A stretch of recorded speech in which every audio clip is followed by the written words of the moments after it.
નમસ્કાર સાથી મિત્રો, આજે આપણે જાણીશું કે પ્રધાનમંત્રી ઉજ્જવલા યોજના વિશેની માહિતી વિશે કે જે યોજનામાં લાભ કઈ રીતે લેવો, કયા ડોક્યુમેન્ટ જોઈએ અને તેની પ્રોસેસ શું હોય છે. અને બીજી ટોપિક છે કે કેવાયસી કરવું ફરજિયાત છે. જે ગૃહિણીએ લાભ લઈ લીધો છે તેમને કેવાયસી કઈ રીતે કરાવવું. આ યોજનાનો લાભ લેવા માટે અરજી કઈ રીતે કરવી, કોને દેવી, કઈ રીતની એની પ્રોસેસ હોય તે જાણીએ.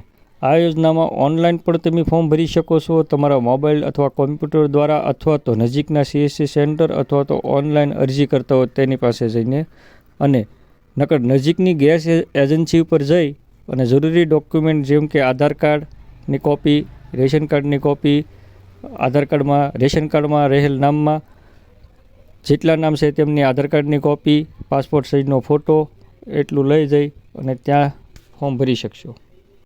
આ અરજીનો લાભ લેવા માગતા મહિલાઓ માટે આ યોજનામાં ફોર્મ ઓનલાઈન અથવા તો ગેસ એજન્સી પર જઈ જરૂરી ડોક્યુમેન્ટ લઈ જઈ અને પણ ભરી શકશો. ઉજ્જવલા યોજના હેઠળ કેન્દ્ર સરકાર ગરીબી રેખા હેઠળના પરિવારોને સબસિડીવાળા LPG સિલિન્ડર આપે છે. હાલમાં સરકાર LPG સિલિન્ડર દીઠ ₹300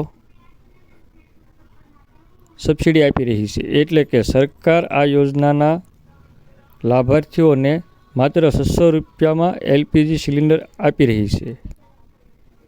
જો નવું કનેક્શન લેતા હો તો તમને એક ગેસનો ચૂલો અને એક સિલિન્ડર ફ્રી આપે છે. પછી તમને ₹600 એક બાટલો LPGનો પડશે. ઉજ્જવલા યોજના હેઠળ લાભાર્થીઓએ એક વર્ષમાં સબસિડી 12 LPG સિલિન્ડર ખરીદી શકે છે. એક વર્ષમાં 12 સિલિન્ડર તમને મળી શકે છે સબસિડીમાં. ઉપરના તમારે પછી સબસિડી મળતી નથી. સરકાર પહેલેથી જ સ્પષ્ટ કરી દીધું છે કે LPG સિલિન્ડર પર સબસિડી માત્ર ઉજ્જવલા યોજનાના લાભાર્થીઓને જ આપવામાં આવશે. આ ખાસ નોંધ કરજો. ઉજ્જવલા યોજનામાં જેનું ફોર્મ ભરેલું છે તેમને જ આનો લાભ મળશે સબસિડીનો, બાકીનાને નહીં. બાકીનાને બજાર કિંમત પર જ મળશે. એટલે બાકીના લોકોને બજાર કિંમત પર જ LPG સિલિન્ડર ભરવાનું રહેશે. સરકાર ગરીબી રેખા નીચે BPL પરિવારોને મફત રાંધણ ગેસ કનેક્શન આપે છે. BPLમાં જે આવતા હોય ગરીબી રેખા નીચે તેમને આ ફોર્મ ભરી દેવું, જેથી તેમને ગેસ સિલિન્ડરનો લાભ લઈ શકે.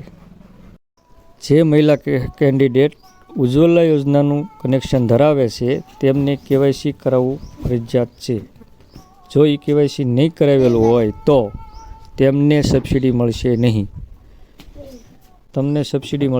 તમારે પણ LPG ગેસ છે તો તમારે KYC કરાવવું પડશે. જો તમે નહીં કરો તો તમને સબસિડી નહીં મળે. તમારે એ KYC ફરજિયાત છે. તો વધુમાં જાણીએ તો ગેસ KYC LPG કનેક્શન ધારક તેનું KYC કરાવેલ નથી તો તેને સબસિડીનો લાભ આપવામાં આવશે નહીં.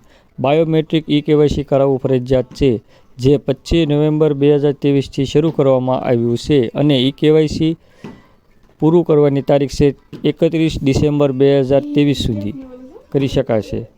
સમય બગાડ્યા વગર LPG ગેસ KYC પૂર્ણ કરો, જેથી કરીને તમને સબસિડીનો લાભ મળે.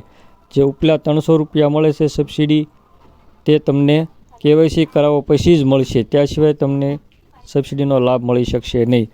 આ છે ઉજ્જવલા યોજનાના મહિલા કેન્ડિડેટ માટે જ તે. હવે જાણીએ કે KYC ક્યાં અને કઈ રીતે કરાવવું. જણાવેલ ડોક્યુમેન્ટ તમારી પાસે નથી તો તમારું KYC કરવામાં આવશે નહીં. તો પહેલાં ડોક્યુમેન્ટ રેડી કરો. ડોક્યુમેન્ટમાં તમારું આધાર કાર્ડ હોવું જરૂરી છે. 17 અંકનો ગેસ કનેક્શન નંબર હોવો જરૂરી છે, અથવા તો તમારી ગેસ કનેક્શનની બુકમાં નંબર આપેલો હોય તે ગેસ કનેક્શનની બુક જોઈશે. તમારો મોબાઈલ નંબર ફરજિયાત છે. તમારો મોબાઈલ નંબર તમારા આધાર કાર્ડ સાથે લિંક થયેલો છે, જોઈ લેજો. એ હોવો ફરજિયાત છે. તમારી પાસે આ ત્રણમાંથી એક પણ દસ્તાવેજ નથી તો તમારું KYC શક્ય નથી. જો મોબાઈલ નંબર આધાર કાર્ડમાં લિંક ન હોય તો તમારા ફિંગરપ્રિન્ટ દ્વારા પણ થઈ શકશે. અને આ લિંક કરાવવા માટે તમારા નજીકના ગેસ કનેક્શન, તમે જ્યાંથી ગેસ કનેક્શન લીધું હોય ત્યાં જવાનું ગેસ એજન્સી પર. તમારી નજીકની ગેસ એજન્સી પર જઈ ત્યાં પણ કરાવી શકશો, અથવા તો ઓનલાઈન તેની ઓફિશિયલ વેબસાઇટ પર જઈને પણ કરાવી શકશો. આવા નવા વિડીયો જોવા માટે અમારી ચેનલને સબસ્ક્રાઈબ, લાઇક, શેર કરો કે જેથી બીજાને પણ આવા નવા વિડીયોનો લાભ મળી શકે. નમસ્તે.